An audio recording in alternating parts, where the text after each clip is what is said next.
personal matter, as far as I'm concerned. But what do you think Yoweri Museveni wants through fighting? What is he after? I don't know. If I knew, I would be very happy, because I really don't know. Museveni was a member of the military commission. He was number 2 in the military commission. He and the rest of the members of the military commission organized elections. And soon after elections, he decided to fight. And he hasn't progressed very much. In his own area where he was born, he's not effective, he's not known, and he's a refugee himself in another part of Uganda. So I really don't know what he wants. Whatever the wrongs of his case, wouldn't it save a lot of life and a lot of money to talk to him? I told you it is not a personal matter. Why do you think Museveni is all that important in this country? First of all, he's not a citizen. He's not a citizen. Where is he? He lost an election. He has no party which is viable in this country. Because he's a gunman. Your name is Robin. Do you remember the history of England called Robin Hood?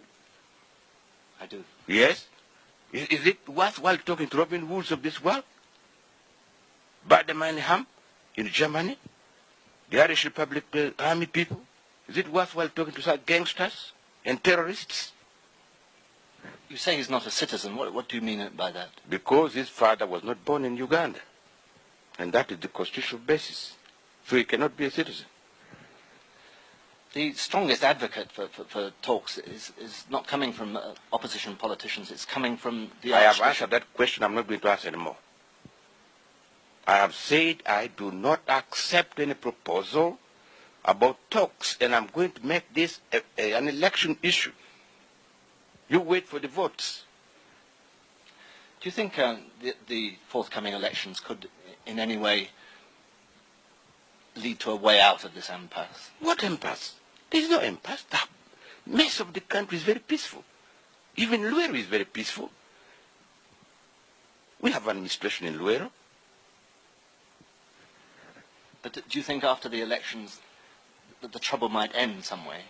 Please, I've told you I'm not answering anymore. If you came here to talk about the dissidents, about Museveni, let us stop this interview. If I could turn to the election. Why don't you talk about the whole western region, which is peaceful, much of Buganda, which is peaceful, the whole eastern region, the whole northern region? Why do you talk about a handful of gunmen? And you take my time, 30 minutes, 1 hour, to talk about a handful of gunmen? You came all the way from London for this purpose? No wonder members of parliament in Britain sometimes talk about starving the BBC from funds, because you waste public funds in this type of way. If I could turn to the elections, how do you see the next elections going? It's going to be conducted in the normal way. Do you think you're going to win these elections? I think so. I can't see another party that can win this election. Our record is there. We have done some work that in 1980 people didn't know which direction Uganda would go. Everything was declining. Not today. So that with that kind of record, I can't see another party really giving us a terrible challenge. Will you stand on your economic record, will you? Every record, political, economic, and otherwise. If I could talk about the economy, which things have gone well and which things have gone badly? We started from almost position 0. Everything has started moving upwards. Obviously, they cannot all move at the same speed. Would you accept that in the industrial sector it has been slow progress? What could we have done in the industrial sector? We had no skilled manpower. We had machinery which had not been looked after for years. We had no raw materials. So industrial sector could not have progress at the same speed as the agricultural sector. What are your biggest economic priorities at the moment? Production. Production, we are asking the people of Uganda to produce and produce anything that can be consumed in Uganda and anything that can be sold abroad. How pleasing has the agricultural sector been to you? You would have been very happy if you are a member of Uganda People's Congress or a member of this government.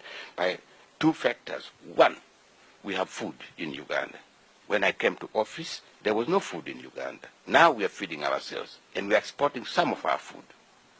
Two, our export earnings are increasing. Now, these are most pleasing developments. There have, I'm sure you're also aware, been criticisms of your human rights record in this country, particularly from the United States of America. Now, how upset have you been by the accusations? I have not been upset in the way you probably think I should have been.